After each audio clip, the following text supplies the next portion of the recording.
this. Oh, and here in studio, our very own Fox News contributor, Liz Peek. All right, Harvard irritates the you-know-what out of me. They feel they're entitled to our tax dollars. Tuitions go up. They get in trouble for discrimination against Asians. And now, well, they haven't claimed yet that babies are dying because they're not spending taxpayer dollars on research for IP that they get to keep.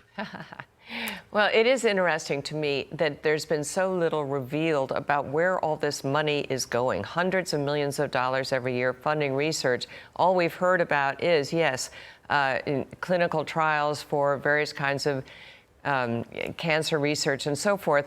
I have a feeling there might be more, David. I'm really surprised that people haven't burrowed into the sociology department and find out what they're funding, what we're funding, I should say, in the way. Yeah, totally. So I do think it's pretty amazing that Harvard has now turned around and sued the Trump administration, basically saying you have no right to have any say at all in where the federal dollars go. That's preposterous. These are taxpayer money. They are not entitled to this money. I mean, yes, they have earned it, I'm sure, in some regards in the past by putting it to good use, but they don't have a right to it. And so I don't really know what the basis of this lawsuit can be. And by the way, we haven't seen much about that. We have not seen an argument. I personally think the reason that Garber, the president of the university, is standing so strong is he was booed at commencement last year. He's been in difficulty with the students because he has not just rolled over. They didn't allow some kids to graduate last year. So he's very unpopular with students, probably, and with also the faculty. So maybe this is his effort to kind of stand strong, stand against the Trump administration, which I'm guessing has like 95% approval on campus. But I think this is really a stupid issue for them and not flattering. So today, stocks tanked. Could have been worse. I mean, the markets, all three major market gauges, if we can take a look at how they finished the day. Jerry already talked about it. The fell. Dollar slides. Yields on the 10-year Treasury go, boom, over 4.4%. Again, could have been worse, over 4.5 on the 10-year, right, just a week and a half ago.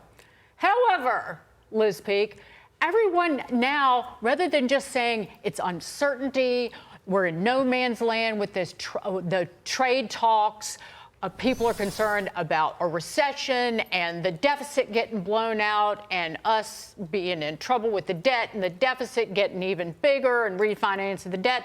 They have to blame President Trump getting in a fight, not even fisticuffs with Jay Powell. And I said, Jay, get out of here. Jay Powell is the Tony Fauci of central bankers. He is a posturing, how did I say it? Posturing political hack who is scat-tastic at his job. And I could go on and on, but he blew out the balance sheet, sopped up trillions of dollars in debt. The Fed's been running at a loss.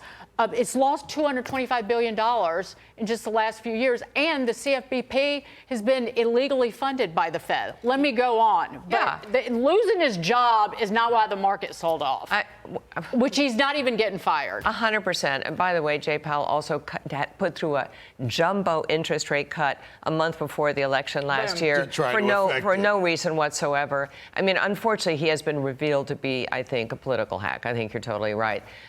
You're completely right. That is not why the market sold off.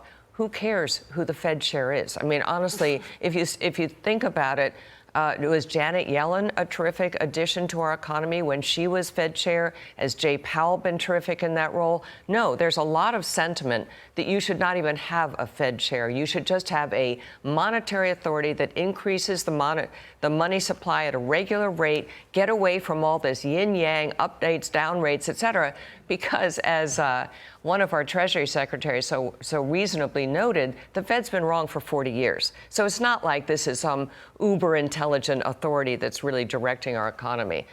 look, there's a lot of uncertainty, and frankly, it would be great if the Trump administration did a deal, whether it's with India or Japan or South Korea. Nobody cares. Let's see evidence that this is working. And by the way, Narendra Modi came out today and said he'd rather increase imports from the United States versus China. That's a win. Let's take it and roll with it. Yeah, Janet Yellen, the Keep Quaker. working the plan. Yeah, Janet Yellen, the Quaker Oats gal who repeatedly lied about the Trump economy. No, the Trump economy and what it was like when they took office. and never said boo about too much spending. Right. Good to see you. Anyway, thanks. Thank you.